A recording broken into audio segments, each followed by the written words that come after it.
Evolution.org, episode 638 is coming your way. We have another great interview coming. Today we're going to do the EVO Aussie VIP MarshMonsta. So you can come on the forum, top right, search for him, MarshMonsta, MarshMonsta. And you can also check out his log. You just go on one of his posts and you'll see in his signature his log, and he's got a great log where he's bulking. He's a big guy, and we're going to talk about that. So we're going to get in his history. We're going to talk about him being a big guy, his attitude for being serious in the gym, his supplements list, PED stack. We're going to talk about the Australian scene in general. We're also going to talk about the dog and peptides. A lot of you may be in a situation where you have a dog that may need some injections with peptides, and he's been trying that with his dog, and he's going to talk about the successes and everything else that he's had with that. So that's a great thing right there. First, let me remind everyone, we are on Apple, we are on Spotify. Make sure you're liking, subscribing. We're on different platforms. You can help us out that way. We want to continue growing this podcast organically in the right way. So let's get right to it. Thank you for coming on, MarshMonsta. It's very late your time, Aussie time. Take it away, Mobster. Yeah, so very quickly as well, Steve, his latest log is a 16-week blast cycle log. MarshMonsta, we're doing these shows representing the community. We've had a bunch of fellas come on from America. We've had a handful, including yourself, come on from Australia. We appreciate especially the effort you're making because, as Steve said, the time difference for the Americans and us Brits is fucking horrendous. So thank you for being here and doing this show.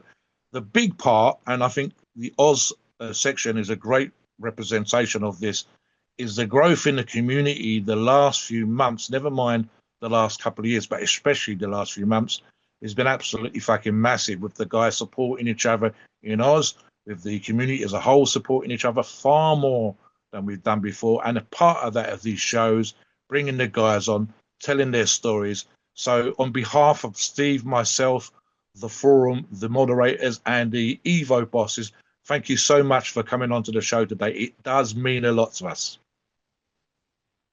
Hey, thanks very much, guys. Nice to be here to have a chat with you, I guess. Yeah. So let's get into your history first of all. Talk us back growing up into your teenage years, sports. Were you active? Were you a big guy? Were you a little guy? Tell us a little bit about your history to start us off.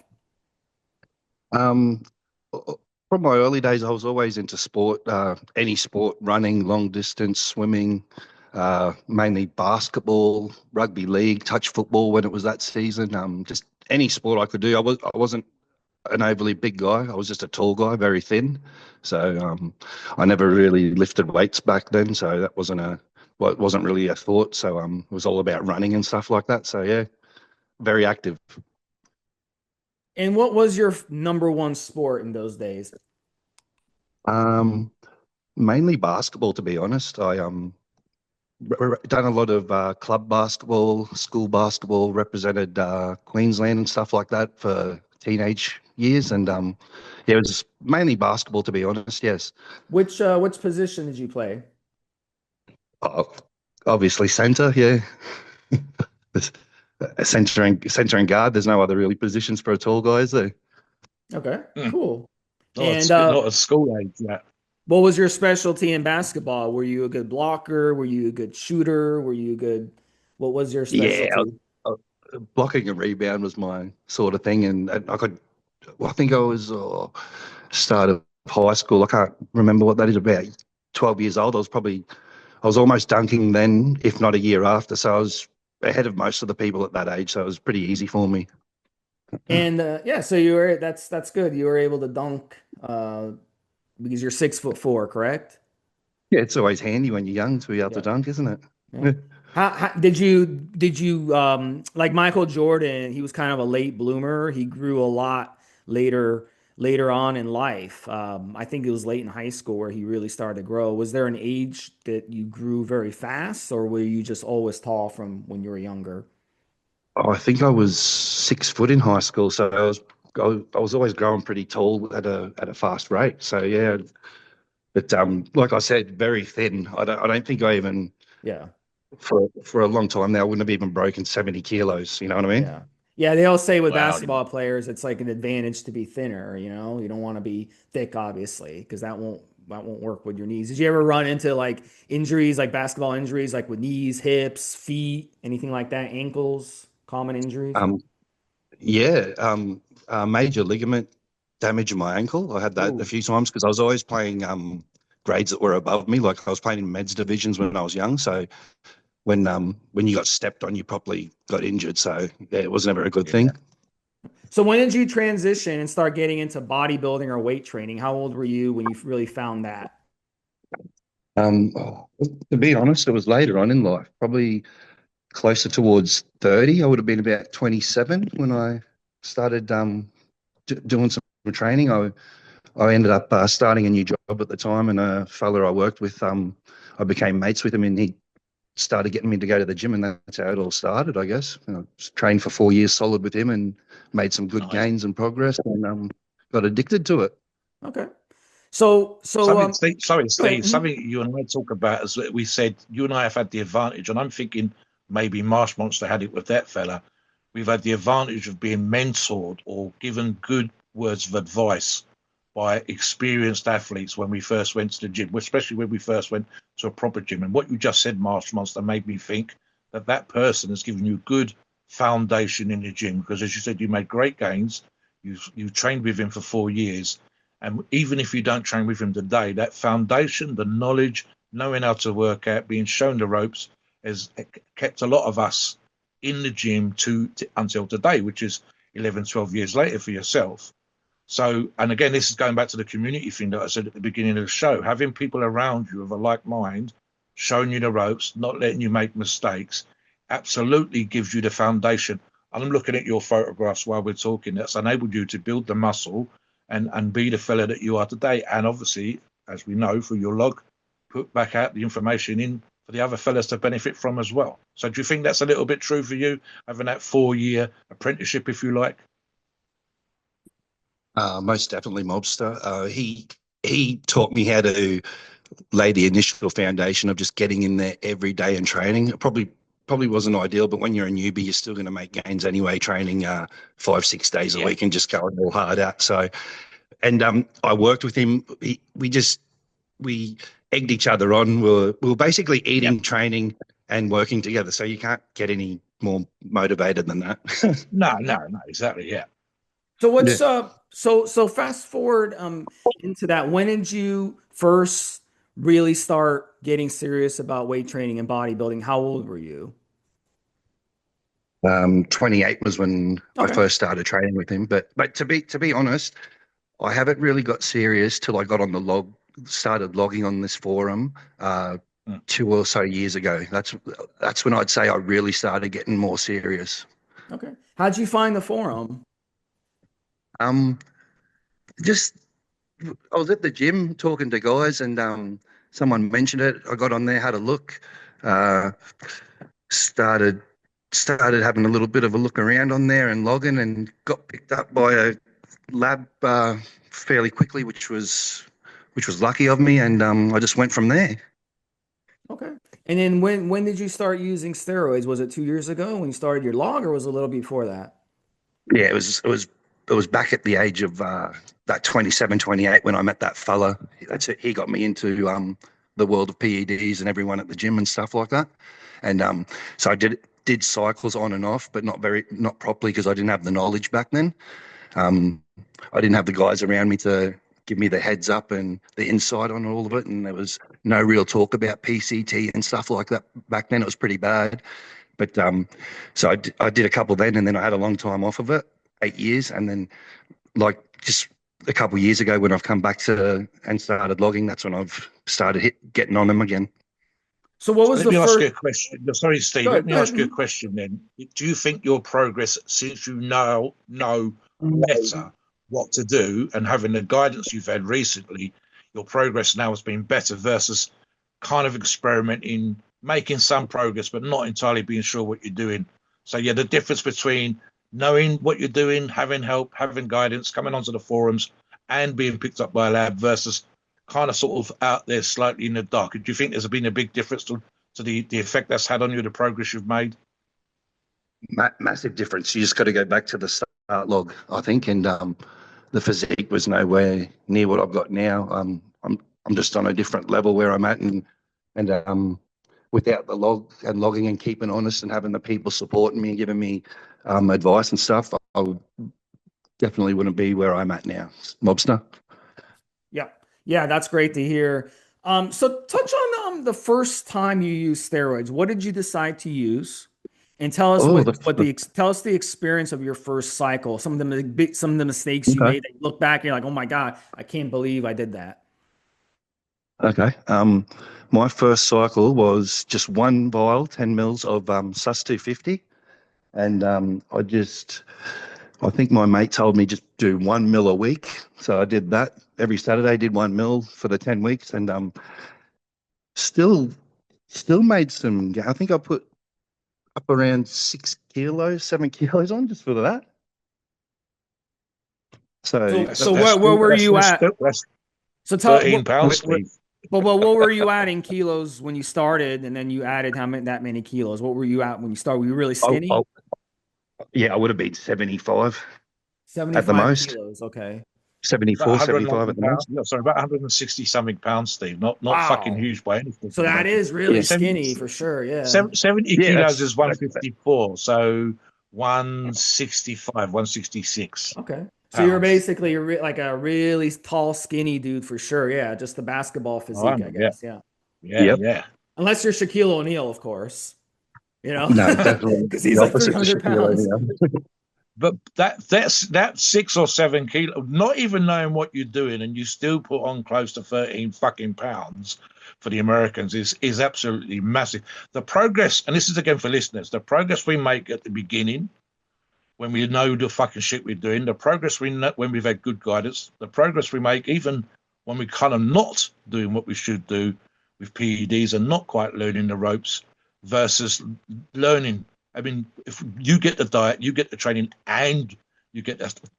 Marshmallows, you'd have probably put on fucking 20 pounds if you'd have known what you're doing. And again, I'm looking at your physique. The difference. This is again for the listeners from 165 pounds. He's currently around 240 pounds, and this is only in a matter of years.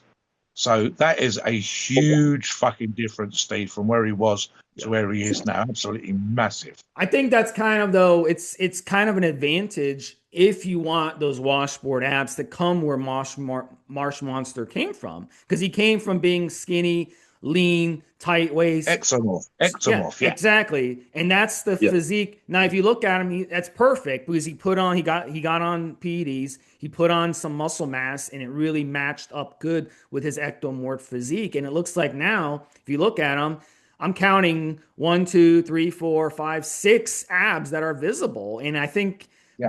in another 6 months or a year, if you really push yourself, you'll have a full 8 pack, which is really unheard of for a middle-aged man in America, Yes. Yes. So that's a great, that's an awesome thing. So it is E- e- so for the people who are out Ectomorphs. there, yeah, but I'm saying the people who are Yeah. out there who's skinny who are like, oh, I'm a hard gainer, I'm this, I'm that.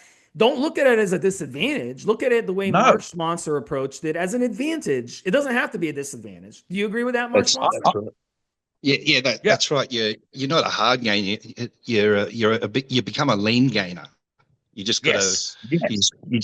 you just got to up the protein and the calories and keep up the cardio and train in a condition wise sort of sense, and you'll put the lean mass on. You know what I mean? Yep. And you'll There's keep your protein best. shakes and all sorts. And you Sorry. keep your vascularity is also insane. If you take a look at Marsh Monster's picture, he's got vascularity going down his arms, forearms. Even there's vascularity in his shoulders and it's crazy. So you got vascularity all over your body. So it's an advantage. Those of you out there who are the lean guys. I mean, Marsh Monster, think about it. He was 155, 160, 165 pounds at six Yeah. foot four. 165. Yeah. And you guys out there who are looking at this, you're like, oh, I'm skinny, I'm skinny. What do I do? I'm freaking out. I want to get big. I mean, go for it. Look what Marsh Monster did. So this is a great motivation for those of you out there who come from a skinny background. It doesn't have to be, well, I'm going to be skinny and weak the rest of my life. I'm destined for that. No, use the PEDs to your advantage, and you can end Yeah. up having a physique like Marsh Monster did. Go ahead, Marsh Monster. Go ahead. Exactly. I think it's just a matter of getting in there and consecutively just getting it done. I think, Steve, that's all that there really is to it, I think. But Yes. yeah, no, it's all it boils down to for me, just getting in there, even on the days you don't want to. Like this week, I had some pretty bad days, but I also had some good sessions from just going in there and doing it. And that's where you really make the progress, and Yeah. So getting in there and just grinding it. so today you're 41 years old. You're 103 Yep. kilograms. And are you No, higher no, I'm since 106 at the moment. so you put on another 3 kilograms since you started the log back in September. So in about a month and a half, you put on another three. So you're up to 106 kilograms. That's a big change from the way you were before for sure. So that's a great accomplishment. Tell us about going from being skinny all your life to now being, now you're 106 kilograms, which is translates in pounds. Let me About just do, 231, 232, Steve. yeah, Marsh Monster, 233. That's a big change. Yeah. how does it fucking feel looking the way that you do now? How does it fucking feel being that much bigger, that much stronger than you was then? How does that, for your psyche, for when you see yourself in the mirror, just again to give the skinny guy some hope, saying, this is what it used to be like, this is what it fucking feels like for me now, and this is maybe where I'm going to be in the future. Talk a little bit about that sort of sense of achievement, how it feels being that muscular, and perhaps also where you'd like to take it in the future as well. Well, I think it's really good for your psyche to totally transform and put that sort of muscle on. It's in every way, it's good for your mobster. You feel better. You feel better with you achieve your work, especially if it's physical. You're Yes, gonna achieve yes, that a lot easier. You know what I mean? So you're gonna always feel better. Your mood's always better. I don't know, just and yeah, being jacked. How can you not be happy? You know what I yes, mean? So yeah. yes. But what else did you want to know? Sorry. I was thinking about Uh, also what about the future? Because this is where you are oh right now, and I yeah, mean some of the I literally saw a log earlier on where the guy was over 400 pounds, was blew the fuck away, and he's down to yeah, 230, 240, which is fucking crazy. So sometimes when we see these logs, and you actually said, for example, at the beginning of this, the idea of getting some good mass and then transition into a cruise. So looking perhaps 12 months, 6 months, 12 months down the road, where do you want to be in 6 or 12 months from compared to where you are today? well, I want to be definitely looking at competing. I'm actually starting to look around for a few coaches and stuff like that. Someone who can help me get the mass right up and actually compete in an open sort of league if I can. And yeah, that's probably my main goal for the future. So just focusing on that and just sizing up and Yep. getting more conditioned, I guess. Yeah, Steve. Has the other Aussie guys on the forum who are competing, have you been networking with them and finding out which are the best competitions you should go for? Yes. Not so far at the moment. I haven't. I know a lot of them guys do classic competitions. I don't know if I'd be doing that sort of thing, but Hmm. uh, Hmm. I guess it's achievable. I did drop down after that last cruise and got sick with the flu. I did come down to 92.5 or something like Oh that. my So goodness. Okay. I wouldn't I Ha- wouldn't say I wouldn't say 91's too Have you been unachievable, is it? have you been to competitions in Australia or maybe in Asia or something to really check them out to see how they're like? Yeah, And I've been which to a one? couple of the natural ones up where I am, but there's not very many because it's not a major city. So I'd have to probably travel down south 1,500, 2,000 kilometers to Oh actually see wow. some untested ones and stuff Yeah. like that. Yeah, Yeah, yeah. Because so but northern it's something I will be doing. so northern Australia is less populated and southern Australia is where Melbourne and Sydney is, correct? Yeah. Yes, that's right. I think the population where I am is only like 240,000 people. When you're talking Melbourne and stuff, you're talking in the millions. Yeah. Why is Yes. that? Well, I'm right up the top of Queensland in the tropical north. It's not really ideal weather and stuff like that. So Okay. not a lot of people are going to be, not a lot of people are going to want to live up here in the heat, are they? Okay, so it's more hot One up of the there one of the closer. other Oz sorry, one of the other Oz members said that the Queensland you have these horrendous beaches with fucking crocodiles, all right? Crocodiles on the Oh, fucking beaches, all water crocodiles. So again, it's one of those things for Americans where we can't get as a Brit, we also the same thing. We don't understand the sheer scale of Australia, which is Yeah. nearly the size of America. If American listeners are listening to this for the first time, I it's a fraction of our population here in the UK. And Australia is 21 times bigger than we are. And again, the great and vast majority, like Canada again, where their yeah. populations all in 3 places. The majority of the Oz population is over down in the south, with the rest spread out round the edge and very little in the fucking middle. And they have literally snow, mountains, tropical deserts. They've got fucking everything in Australia. It's literally that kind of diverse for people that have never been to Australia. So it's hard for us to get a head round in terms of the size and whatever else. Cardiff, which is near me, Steve, is bigger than the capital city or the city where he lives. And that's just like the capital of Wales, never mind the UK. Can I just make a quick joke? I'd rather live someplace where the beaches have crocodiles and the beaches have people. I'll just make that little joke. I would. I would rather live around animals than around a bunch of people. Yeah, because we have an issue where I live with people polluting and people shitting on the beach, and they have to close the beach because people shit on the beach. So it's just like I'd rather just be around crocodile. But jokes aside, so talk about a little bit about the steroids. You started your latest log, and you guys can follow along. Mobster mentioned the log earlier. Again, 16-week blast cycle log, MarshMonsta. You can check it out. It's in his signature. It says follow my 2025 log. That's the log we're talking about. You started out, seems like you like the bulking steroids, the MPP, the test prop. You're doing 900 milligrams of both of those.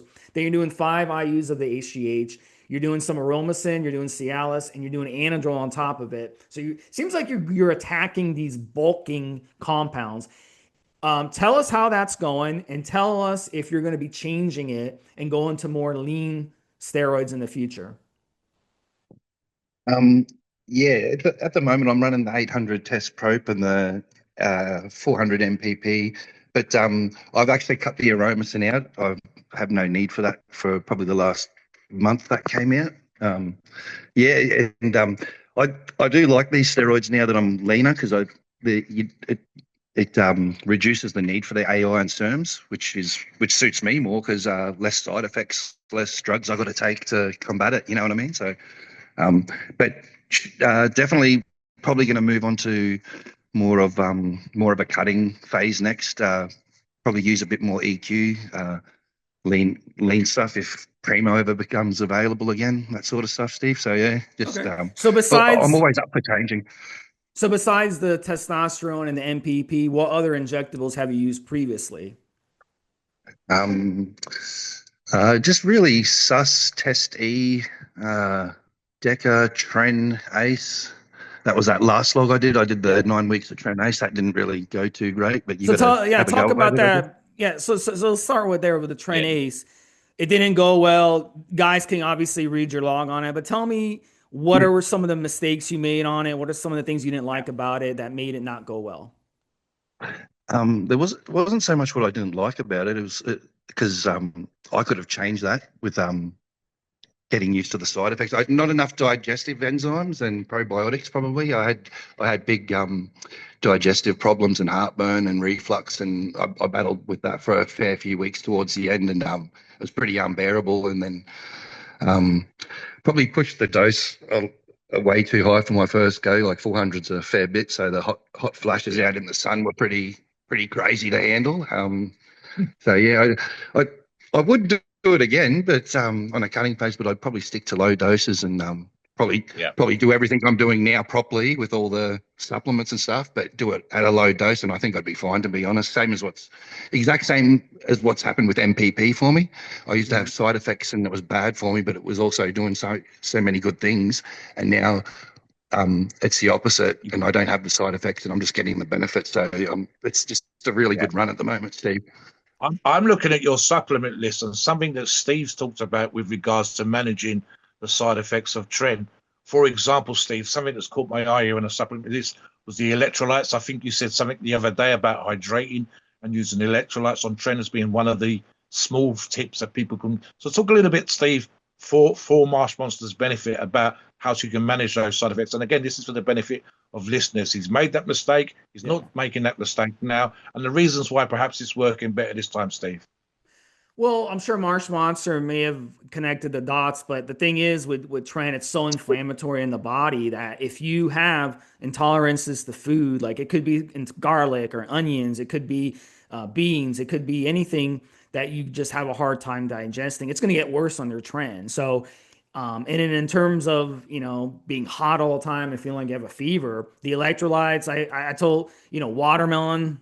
We see people suggest watermelon a lot, juice. Fresh fruit juice is a good option just to spread your carbs out on the trend. But like at the end of the day, like for sure, like I'm not a person who ever gets heartburn because I have a flat stomach and that helps, avoid heartburn. But the thing is, like if you're intolerant to a certain food and then you take Tren and then you eat that food and it gives you heartburn, then on Tren it's going to give you even worse heartburn. It can be really, really bad. Like I got really bad heartburn for me, not just on Tren, but clenbuterol also gave me really bad heartburn. So you've got to identify, some of these foods out there that you may not be able to digest properly, and that can really help with Tren. Because if your stomach is a wreck before Tren, it's going to be even more of a wreck on Tren.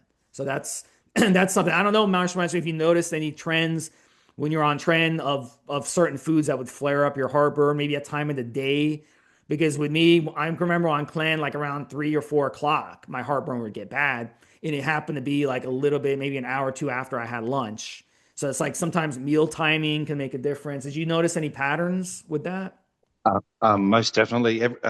Anything spicy, I just couldn't handle, or anything Yeah. tomato based, which Yeah. is most of Oh the yeah. stuff that I eat being Italian, that would just flare it up, and I'd have it all day, and no matter how many heartburn tablets or Nope. antacids you had, it just wouldn't Yeah. wouldn't stop Yeah. it. It's Yeah. so because tomato sauce, like if you take a tomato and you eat it, you'd probably be okay. But if you mash that tomato, make it into a sauce, add garlic, add onions, add spices to it, like the sauces, cook it, then it becomes so fucking acidic in the body and becomes so high FODMAP in the body that you'll end up with that. So me, I avoid tomato sauce. Even if it's pure tomato sauce, I still avoid it because if I consume it, I'll have like instant diarrhea. So you can imagine on Tren what would happen if you were to consume tomato sauce. So that's good that you're recognizing because I get it. Hey, I'm Italian. We eat this. Well, I guarantee your ancestors 1,000 years ago weren't going around, eating tomato sauce every day. They may have had it twice a year for a celebration,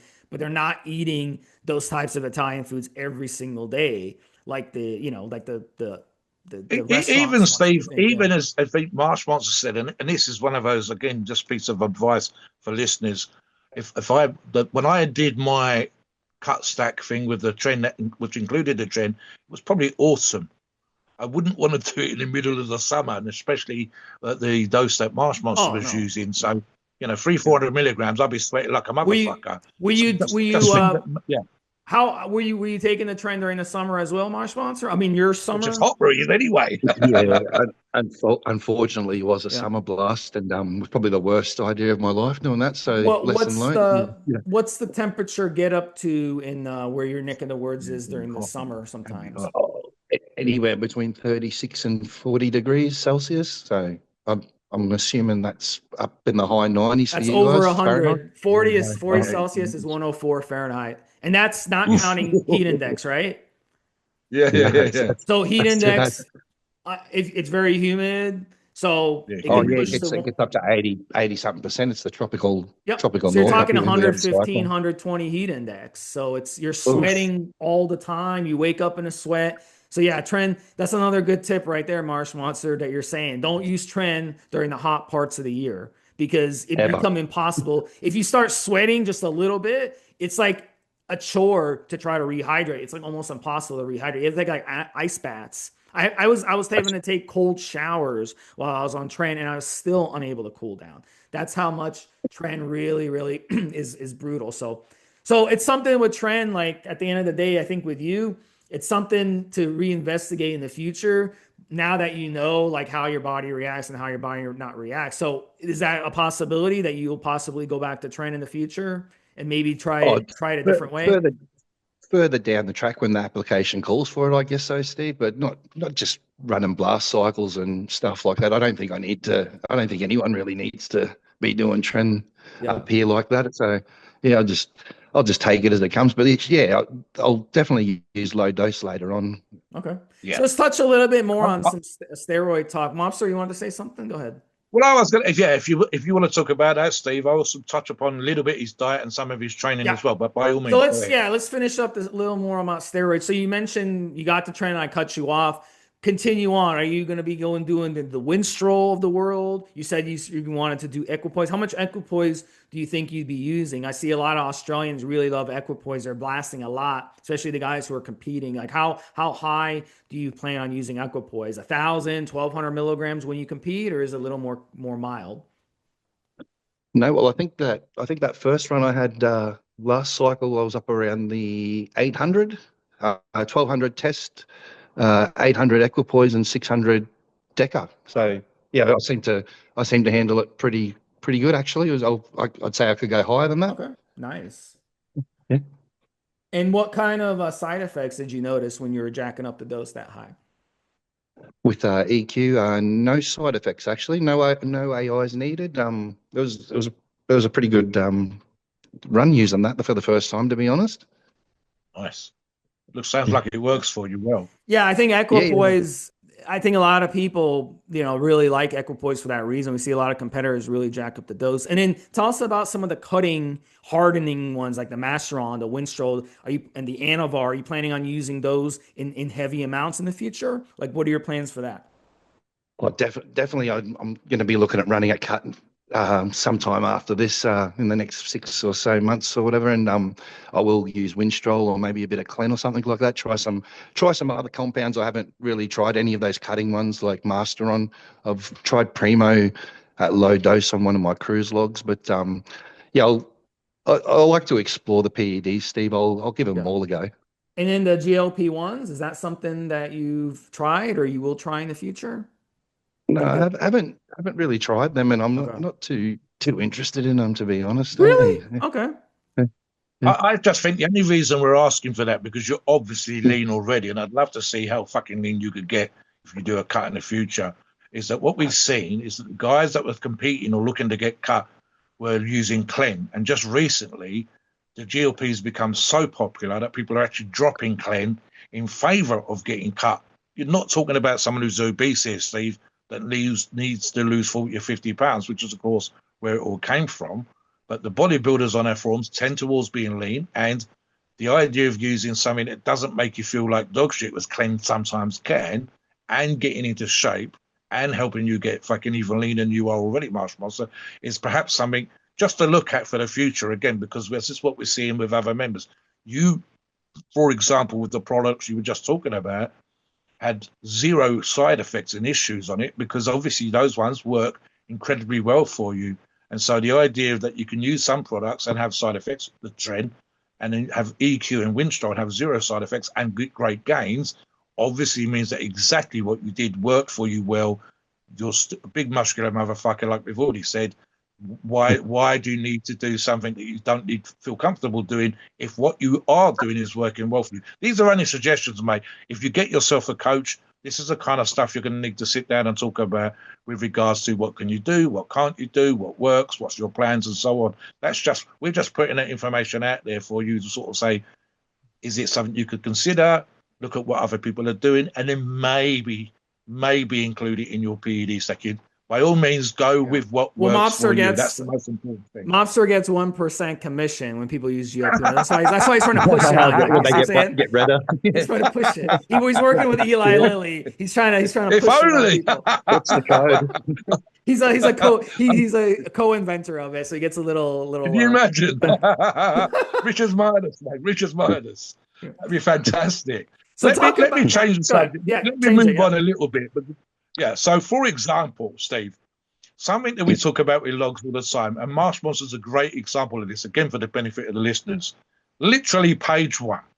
Halfway down a page, he's got 5 meals posted up. And these are all like lean pork, lean beef, vegetables, rice, and so on and so forth. All the usual staples, but it's good, clean, solid fucking food. And the thing that we find, MarshMonsta, and again, you're a great example of this, with the logs. You said earlier on about logs make you plug away every single day when you don't want to, stay on fucking point when you don't want to, you do it, get information from the guys, and it makes you almost like you have to be on point because the guys are watching and the guys are supporting you.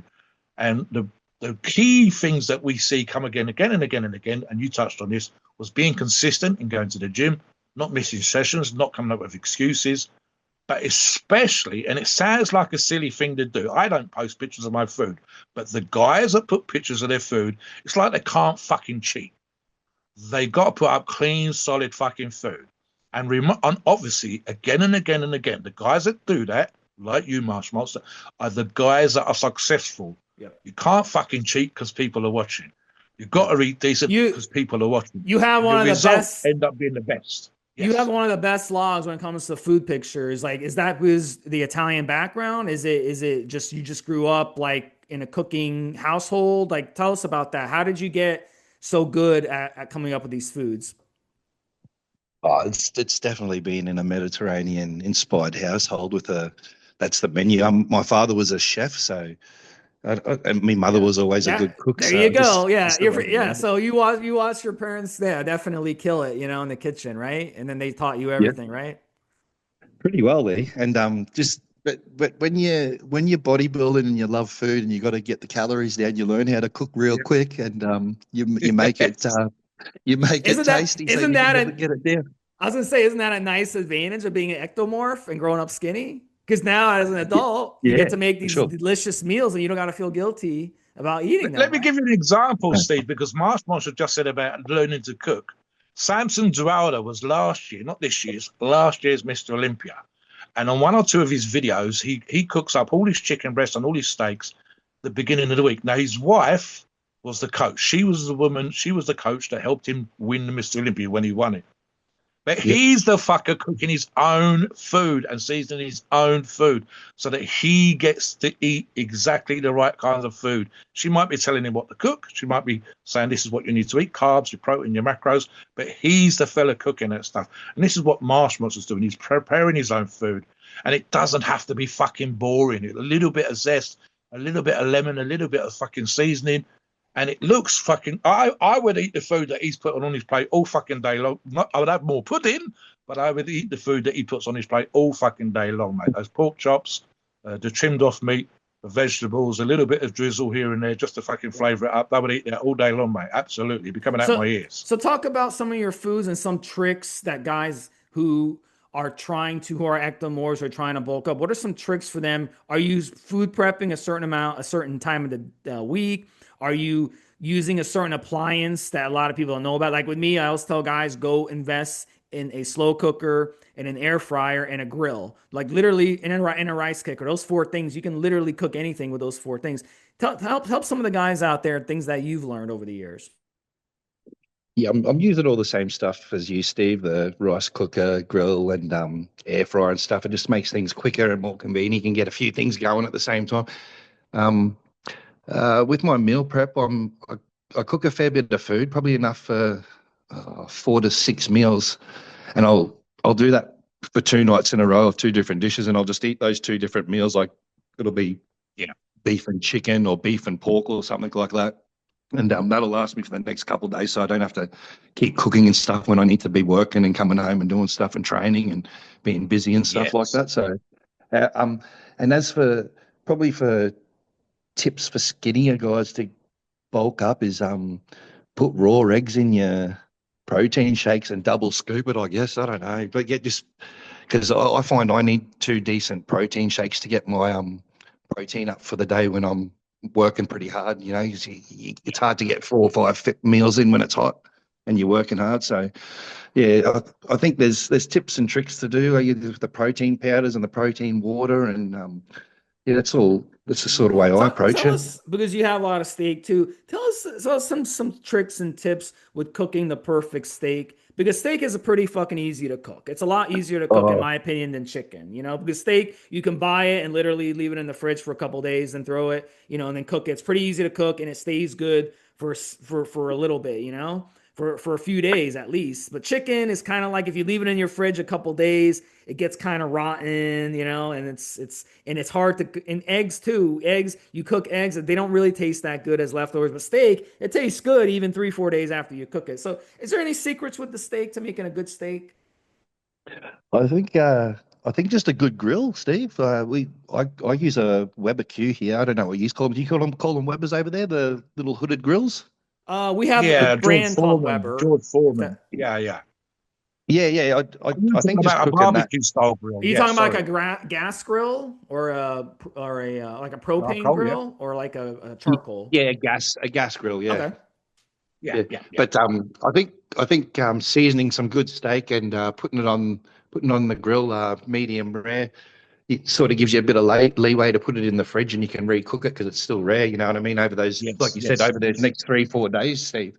So that's all I do. And chicken, you're exactly right. You got to get that fresh every day or two, or else that's no good sitting in the fridge. And yeah, other than that, just there's no Just real to other. expand on something you said, Marsh Monster, and this is again for the working Joes.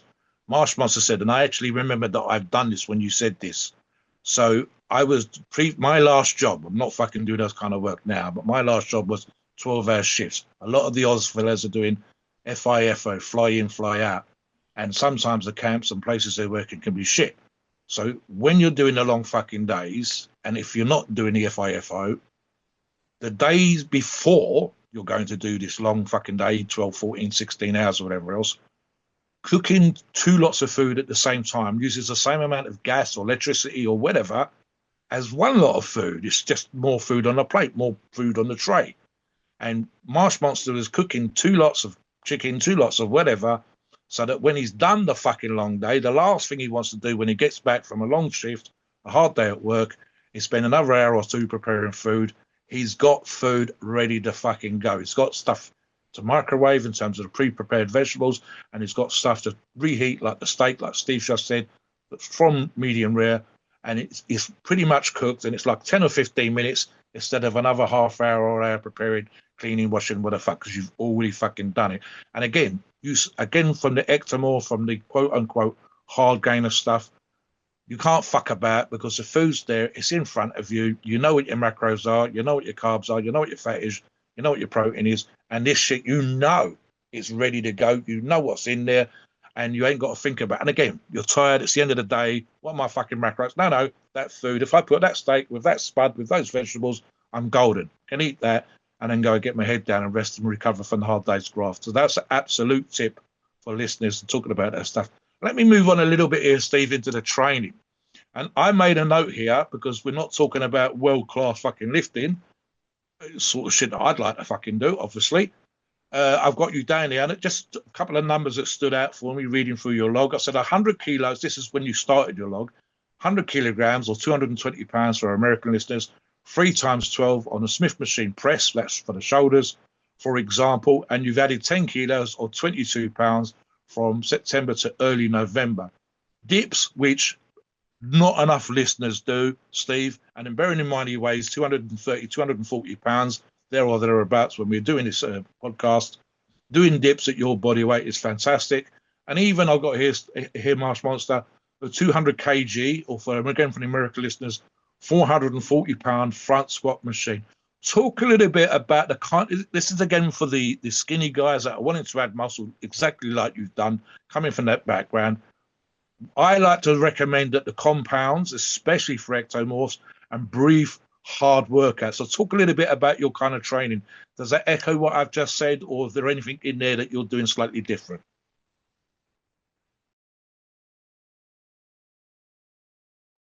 Make sure you unmute, Marsh. Yep, go ahead. Okay, sorry about that. Yeah, no, I think you pretty much hit it right. The compounds are extremely important, especially with the squats and stuff and building up progress on those sort of lifts. Dips, I didn't really do them a lot at the start, but since I put them in, I noticed it's made a large difference, and they're quite a good exercise for building mobster. I don't mind them at all, mate. But Yep. yeah, I'm looking at your chest here, mate, and you got some fucking. Steve's mentioned your abs. Your chest is obviously there. There's some delts popping, and this is just in the front, semi-relaxed kind of muscular picture. Your traps, especially his traps from behind in the photograph. Again, this is at the beginning of his log. Are fucking huge, thick motherfuckers. Something I said to you in the pre-show as a subject to talk about was, and it came across when I was speed reading through the first half a dozen pages of your log to do a bit of pre-show research. And one of the things that stood out for me was your attitude when you went to the gym. I think especially, and this applies to a lot of our listeners, sometimes when we're on cycle, our attitude kind of sort, well, I'm on cycle, I've got to fucking make the most out of this. But I suspect for you, it's almost an element of when you're in the gym, you're all fucking business. You're not fucking about with your phone. You're focused, and you're in there to absolutely smash the fuck out of shit and get shit done. So talk a bit about going to the gym and just needing to be fucking getting in there and getting on with it, because that's what came across with in your log for me. Well, yeah, sure. Well, after a sort of hard day at work, you just got a bit of built up anger or aggression there, and so that all day I'm thinking about the gym basically, and it just fires me up to want to get in there, and to the point then when I do, and I've had pre-workout and whatever else, and I get in there, yeah, that's exactly. There's nothing left to do, Mobster, but smash it out, and I think it's the only way to do it. The story Mobster talked about in the pre-show. Yeah, I tell you what it was, Stephen, and I'll get MarshMonsta to sort of comment on it. And I think it was you wanted to get on a machine, and this comes up a lot on Instagram, on social media, whatever, where the guys are like, "I'm ready to go to the gym. I want to fucking get on with it," and people are on their phones. It's almost like they don't know what to do between sets, and they're fucking around. And I think you said something like, "I had this vision of you being 6'4", 230, 240 fucking pounds with abs." Going over and kind of standing in front of this fella as if to say, "Are you fucking done?" So talk a little bit about that. Just it's kind of half amusing, half serious. Tell us a little bit about that vibe and maybe what kind of happened in that situation, just for the listeners' benefit. I think it's just the new age of gym culture where people are sort of doing that between sets, sitting there with their head down in their phone and not sort of bothering about anyone else if they need to use the machine or stuff like that. So yeah, that's where I get a bit of joy in sneaking right up on them and till they can feel my presence, till they can feel me breathing on them, and then they look up in shock, and I'm like, and then I'll be like, "Hey, how many sets you got?" And they usually the answer is always, "This is the last one, I swear." And but you get a bit of laugh at it, and you hurry them along. Hey, it's a gym, not a library, I guess. Yeah, I mean, changing the subject, and Steve's reminded me in the notes here. Something that stood out for Steve, and I'd forgotten about this as well. We've actually mentioned this on shows. We've got a lot of pet lovers on the forum. It's bizarre because you think these big macho fellas with muscles and six packs and veins and shit, and yet ironically having pets, cats, dogs, whatever, but especially the cats and dogs, seems to fucking calm us the fuck down, gives us a little bit of stress relief. And what stood out for us with you was that your dog had got injured. So I want you to talk a little bit about that for those that don't know what the score was. And you decided to put him on the healing peptides, the BPC and the TB. So talk about that, because it really caught the members' imaginations, wanting to hear whether it works, about the recovery and so on and so forth. And again, we've got a lot of pet lovers, so they're going to love this story anyway. Okay, yeah. Well, I obviously had great success at using peptides myself and with other people I know and stuff like that. So when my dog suddenly got injured at the time, I was like, "What you think? What am I going to do? I'm going to take him to the vet." Left him a couple of days. He was limping. He wouldn't put his leg down on the ground at all. And I thought, well, I'll look into the peptides. Looked online a bit at some research and stuff. They'd used it on other animals, so without any side effects and stuff. And I thought, well, I had nothing to lose, so I gave it a go and just stuck in there. It takes a bit of time to actually start working, and you just stick in there with the injections morning and night, and eventually it came good, and I was pretty happy with that. But as you can see now in the log, it's been re-injured, and I'm back at the same stage after two more months of treatment, but still in there, still working, and I'll just persist with it, and I actually definitely a good thing for didn't I anyone. say didn't I when you first suggested it? I'm just remembering as you was talking, MarshMonsta. I think I said something like, "Speak to your vet and make sure that the peptides that work for human beings would work for your dog." And in fact, this is exactly what you did. And you went away, and the vet Yeah. actually said, "Yeah, give it a go." That was something else. And Yeah. something that occurs to me, and I've got fucking cats, even as we're doing a show, being a pain in the ass. Your dog still wants to run around. Your dog still wants to jump up. So the re-injury is literally your dog being a fucking dog. It's just doing the same stupid shit that he sometimes does.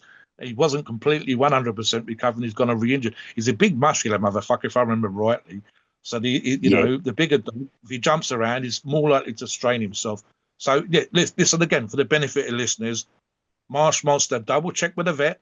Make sure to adjust the dosage so it's specific for his dog, the amount of milligrams that he could give it versus what he would use for himself. Although there's not a huge difference in weight, the dog is a big dog, and it absolutely fucking worked. It's only because his dog's being a dog and running around, jumping up and shit that he's managed to sort of restrain the same muscle, tear the same muscle that he tore before. So listen, if it worked before, it will almost certainly work again.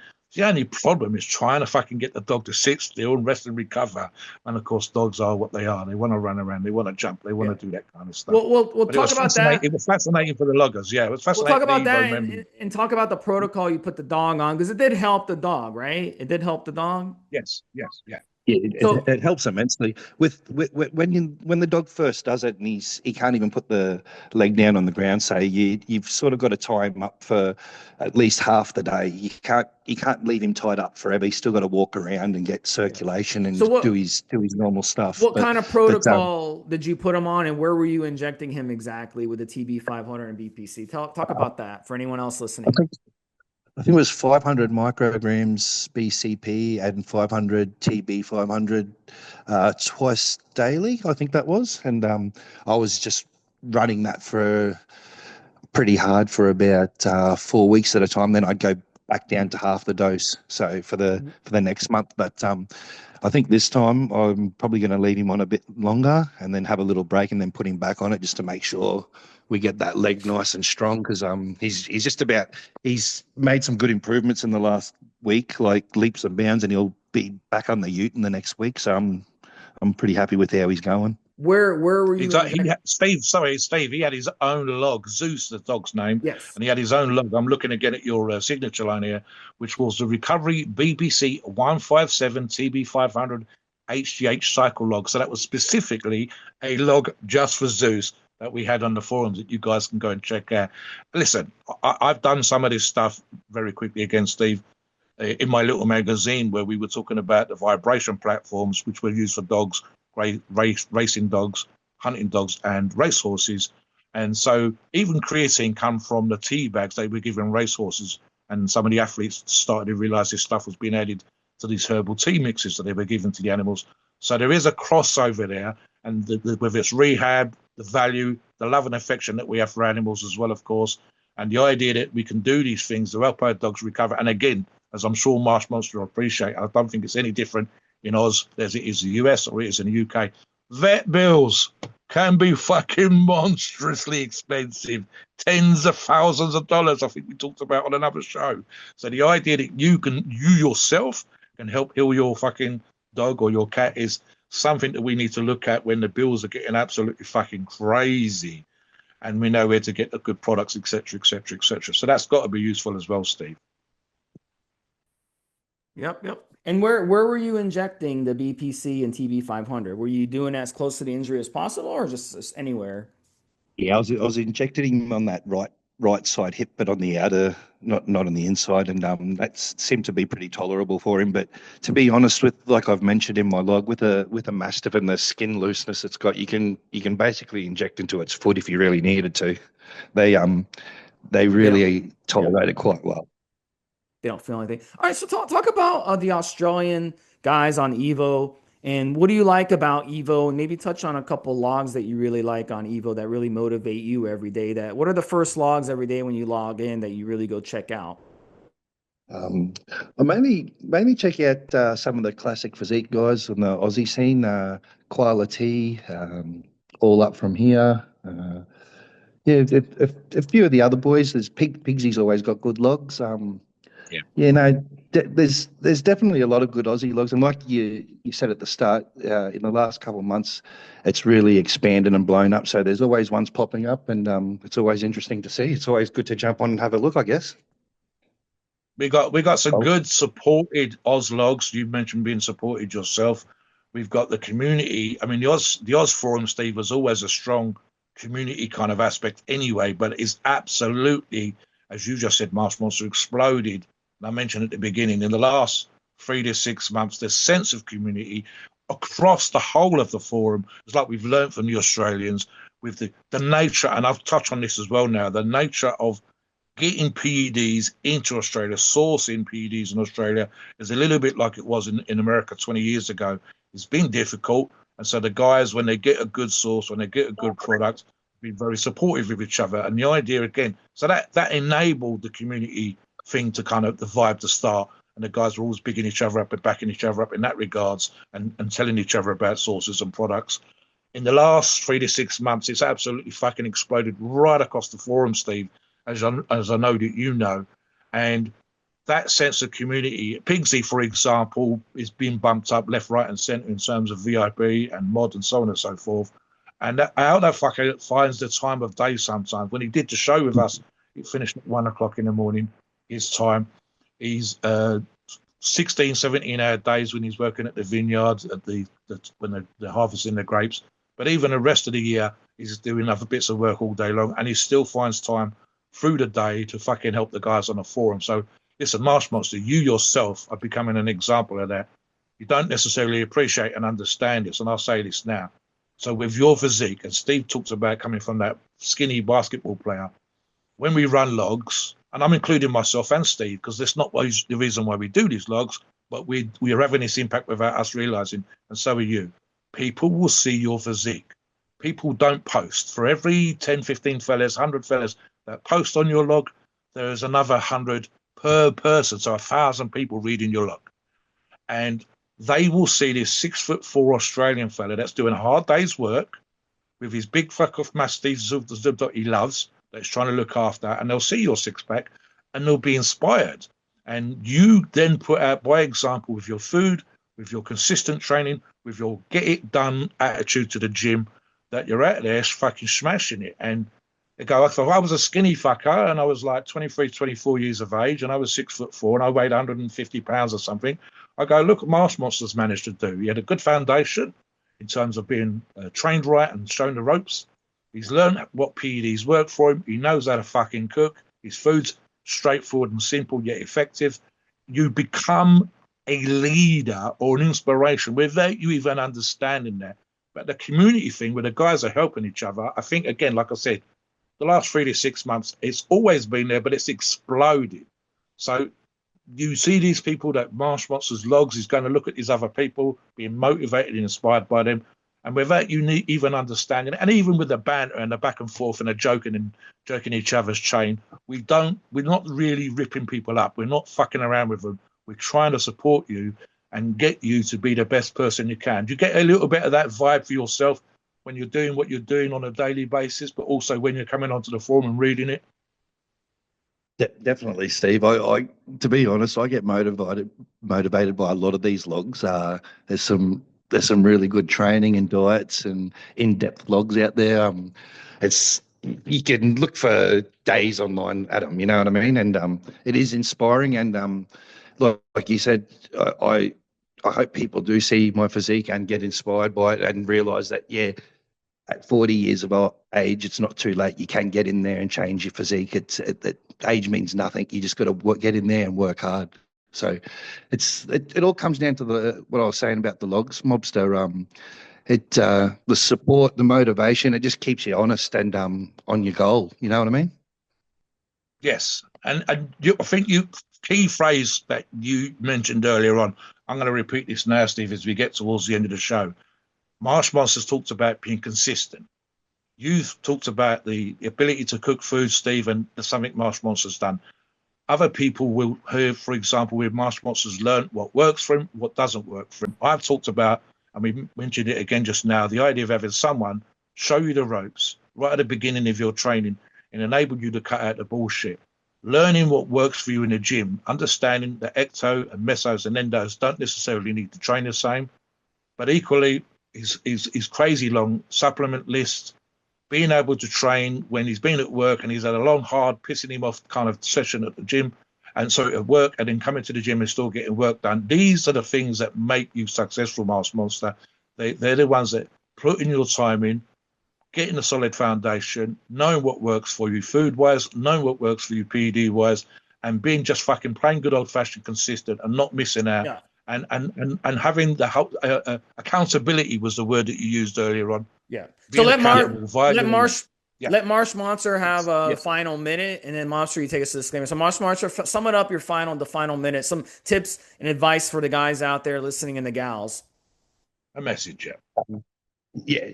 Yeah. Look, I think Mobster was saying the main thing that I really bang on about is consistency, just being in there, sticking to the diet, sticking to the training, just believing in what you're doing is going to work, and just a long grind. You know what I mean? There's no specific secrets that are. It's all a big lot of consistency and discipline that you've just got to do every day, day in and day out, and that's the way to move forward, I think.